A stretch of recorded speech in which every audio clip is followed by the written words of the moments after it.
Police పరంగా మనం కేవలం prevention and detection of crime అనే కార్మిక కర్షక శ్రామిక రైతుల కష్టాలను తీర్చాలంటూ వామపక్ష పార్టీల ఆధ్వర్యంలో ఈ రోజు దేశవ్యాప్తంగా జరుగుతున్న నిరసన కార్యక్రమంలో భాగంగా గుడివాడలో వామపక్ష పార్టీల ఆధ్వర్యంలో భారీ ర్యాలీ చేపట్టారు. కొత్త మున్సిపల్ కార్యాలయం నుండి ఏలూరు రోడ్డు మీదుగా ఆర్డీఓ కార్యాలయం వరకు ర్యాలీ నిర్వహించారు. అనంతరం ఆర్డీఓ కార్యాలయంలో అన్ని సంఘాల నాయకులు ప్రసంగించారు. ఈ సందర్భంగా గుడివాడ సిపిఎం పార్టీ డివిజన్ కార్యదర్శి ఆర్సీపీ రెడ్డి మాట్లాడుతూ ఈ రోజు 9 కేంద్ర కార్మిక సంఘాలు, 500 రైతు సంఘాలు, ఉద్యోగ సంఘాలు, పలు ఫెడరేషన్లందరూ కలిసి ఈ రోజు దేశవ్యాప్త సమ్మెకు పిలుపునిచ్చారన్నారు.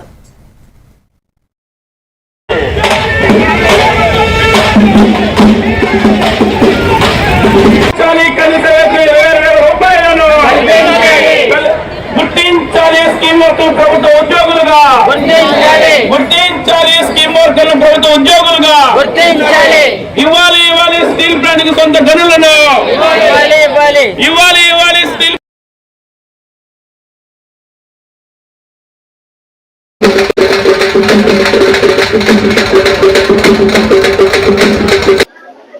అనేక ఫెడరేషన్లు, ఉద్యోగ సంఘాలు అందరూ కలిపి ఈ ఒక్కరోజు దేశవ్యాప్తంగా సమ్మెకు పిలిపించారు.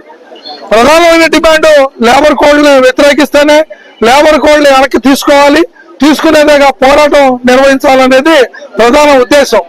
ఈ రోజు నరేంద్ర మోడీ గారు అధికారంలోకి వచ్చిన తర్వాత కార్మికుల మీద అనేక దాడులు, అనేక ఇబ్బందులకి గురి చేసిన పరిస్థితి ఉంది.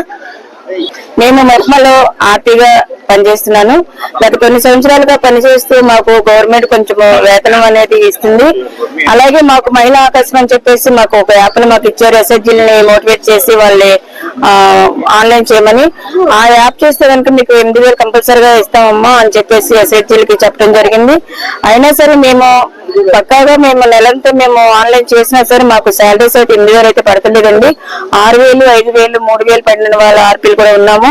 ఈ రోజున దేశవ్యాప్త సమ్మెకి అందరూ కూడా పాల్గొనే జయప్రదం చేయాలని ముందుగా కోరుకుంటున్నాం. తర్వాత ఏంటంటే 4 లేబర్ కోట